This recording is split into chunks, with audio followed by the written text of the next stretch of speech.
देखिए, इस वक्त की सबसे बड़ी खबर हम आपके सामने लेकर आए हैं। राष्ट्रीय जनता दल अब समाप्ति की ओर है। हाल के महीनों में 5 बड़े पॉलिटिकल इवेंट से तेजस्वी यादव गायब रहे। विधानसभा के मानसून सत्र के दौरान नेता प्रतिपक्ष गायब रहे, जिस पर सत्ता पक्ष के कई नेताओं ने सवाल उठाए, लेकिन राजद विधायक जवाब नहीं दे पाए। इसके अलावा बांकीपुर उपचुनाव के दौरान अंतिम समय में दिखे। छात्र आंदोलन के दौरान भी तेजस्वी यादव नदारद दिखे। इससे पहले विधानसभा चुनाव में आरजेडी के समीकरण को असदुद्दीन ओवैसी की पार्टी एआईएमआईएम ने बिगाड़ दिया। अब धीरे धीरे कार्यकर्ता और जनता का साथ छूट रहा है।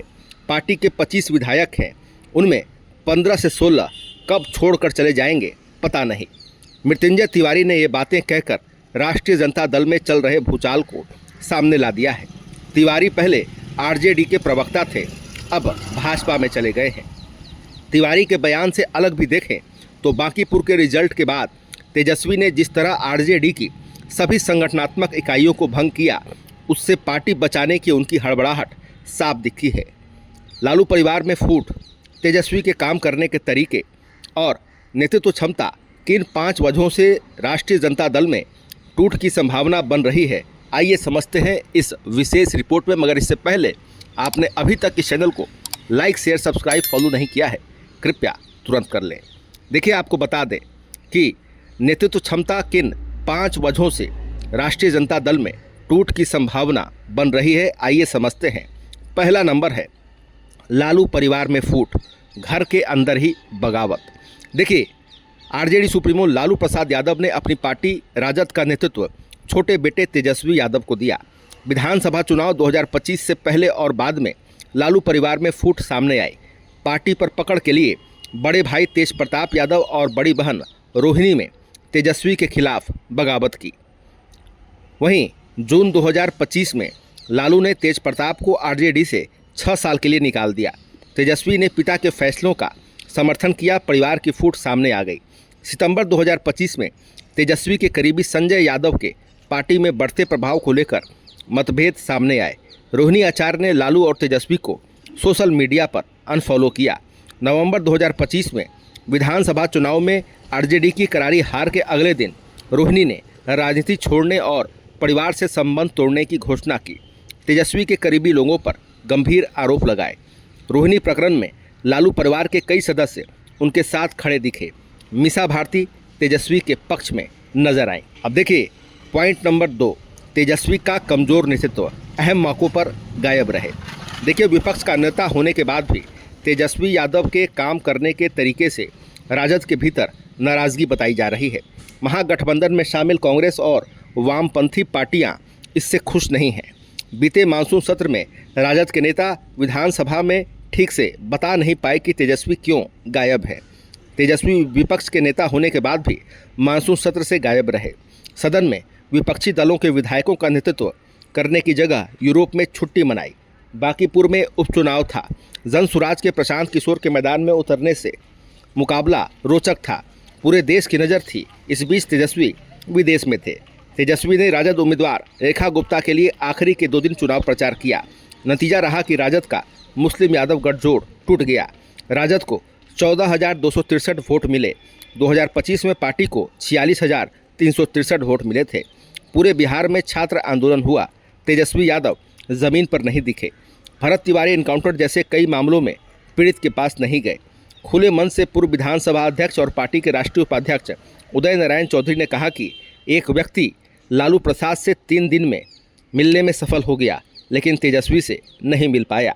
मतलब तेजस्वी को या तो उनके खास लोगों ने घेर कर रखा हुआ है या वह खुद जनता से दूर रहना चाहते हैं। अब देखिए, पॉइंट नंबर 3, महागठबंधन संभाल नहीं पा रहे। तेजस्वी यादव के काम करने के तरीके से महागठबंधन की पार्टियों के अंदर काफ़ी नाराज़गी बताई जा रही है। 2025 के विधानसभा चुनाव में महागठबंधन का नेतृत्व तेजस्वी के पास था। वह सीएम उम्मीदवार थे। सहयोगी पार्टियों के साथ तालमेल इतना खराब था कि 12 सीटों पर फ्रेंडली फाइट हुई। मार्च 2026 में बिहार में राज्यसभा की 5 सीटों पर उपचुनाव हुए। 1 सीट जीतने के लिए 41 विधायकों की ज़रूरत थी। राजद ने एडी सिंह के रूप में एक प्रत्याशी उतारा। विपक्ष के सभी विधायक वोट देते तो राजद प्रत्याशी जीत जाते, लेकिन महागठबंधन के 4 विधायक वोटिंग करने नहीं पहुंचे। इनमें राजद के 1 और कांग्रेस के 3 विधायक थे। बांकीपुर विधानसभा उपचुनाव के वक्त कांग्रेस ने महागठबंधन से जनसुराज के प्रशांत किशोर को समर्थन देने की अपील की। कांग्रेस नेता ऋषि मिश्रा ने कहा कि प्रशांत को विपक्ष के उम्मीदवार के रूप में समर्थन देना चाहिए। राजद ने इसके बाद भी अपना उम्मीदवार उतार दिया। इस वक्त महागठबंधन की पार्टियों के बीच ऐसी दरार है कि ये मिलकर कोई बड़ा आंदोलन नहीं कर पा रहे हैं। अब देखिए पॉइंट नंबर 4, राजद के यादव मुस्लिम वोट बैंक में टूट। 14% यादव और 17% मुसलमान राजद की ताकत रहे हैं। इसमें राजद का MY समीकरण कहा जाता है। इसमें अन्य जातियों के वोटों का कुछ हिस्सा मिलने से भी लालू यादव को बिहार की सत्ता मिल जाती थी। लालू प्रसाद जिस यादव और मुस्लिम वोट बैंक की बदौलत सत्ता में रहे और जो विरासत सौंपी उसे तेजस्वी संभाल नहीं पा रहे हैं। बिहार के करीब 50 सीटों पर मुस्लिम समुदाय की ताकत अधिक है। इन सीटों पर असुद्दीन ओवैसी की पार्टी AIMIM ने तेजस्वी का खेल बिगाड़ा है। 2020 और 2025 के चुनाव में AIMIM ने 5 सीटें जीती। मुसलमान वोट बैंक के मामले में AIMIM ने साबित किया कि सीमांचल में अब RJD का वर्चस्व नहीं चलेगा। बांकीपुर उपचुनाव में साफ दिखा कि अगर राजद की जगह दूसरी पार्टी भाजपा को टक्कर देने की स्थिति में दिखती है तो मुस्लिम वोटर उसके साथ जा सकते हैं। वहीं 2025 के विधानसभा चुनाव के 8 महीने बाद बांकीपुर में उपचुनाव हुआ। राजद के 32,100 वोट घट गए। साफ संकेत है कि यादव और मुसलमानों ने राजद की जगह जनसुराज को वोट दिया। अब देखिए पॉइंट नंबर 5, खत्म होती लालू की कार्यशैली, अनुशासन पर सवाल। देखिए लालू यादव के घर का दरवाजा समर्थकों और पार्टी कार्यकर्ताओं के लिए खुला रहता था। वह दही चूड़ा भोज और इफ्तार पार्टी जैसे आयोजन करते थे। तेजस्वी की कार्यशैली इससे उलट है। उन्होंने इस साल ऐसे आयोजन नहीं किए। तेजस्वी गिनती के नेताओं से घिरे रहते हैं। पार्टी में स्थिति वन मैन शो जैसी हो गई। लालू के समय भी वन मैन शो होता था, लेकिन तब पार्टी में रघुवंश प्रसाद सिंह, प्रोफेसर जाबिर हुसैन, जगदानंद सिंह और रमई राम जैसे बड़े नेता भी थे। RJD के अंदर अनुशासन की घोर कमी है। विधायकों की आपस में नहीं बन रही है। पार्टी अनुशासन तोड़ने वाले पर कार्रवाई की स्थिति में नहीं है। पार्टी ने सारण में एक नेता पर अनुशासन का डंडा चलाया तो रोहिणी आचार्य का गुस्सा फूट पड़ा। मनेर से राजद विधायक भाई वीरेंद्र और पार्टी प्रवक्ता शक्ति यादव के बीच जुबानी जंग हुई। भाई वीरेंद्र ने कहा कि तेजस्वी यादव के आसपास मौजूद चमचों को हटाने की ज़रूरत है। इस पर तेजस्वी के करीबी शक्ति यादव ने पूछा कि भाई वीरेंद्र ने पार्टी के लिए किया ही क्या है। भाई वीरेंद्र ने जवाब दिया, पार्टी में कुछ लोग तेजस्वी यादव का चेहरा दिखाकर लोगों से पैसा वसूलने और मुलाकात कराने का काम करते हैं। कुछ लोग निजी स्वार्थ के लिए पार्टी की छवि खराब कर रहे हैं और ऐसे लोगों को अपनी सीमा में रहनी चाहिए। शक्ति यादव से भाई वीरेंद्र ने कहा, तुम्हारा पूरा कच्चा चिट्ठा मेरे पास है। किसके साथ क्या किया, क्यों घर से भागे थे, सब मुझे पता है। तेजस्वी यादव, शक्ति यादव और भाई वीरेंद्र दोनों के खिलाफ कोई कार्रवाई नहीं कर सके।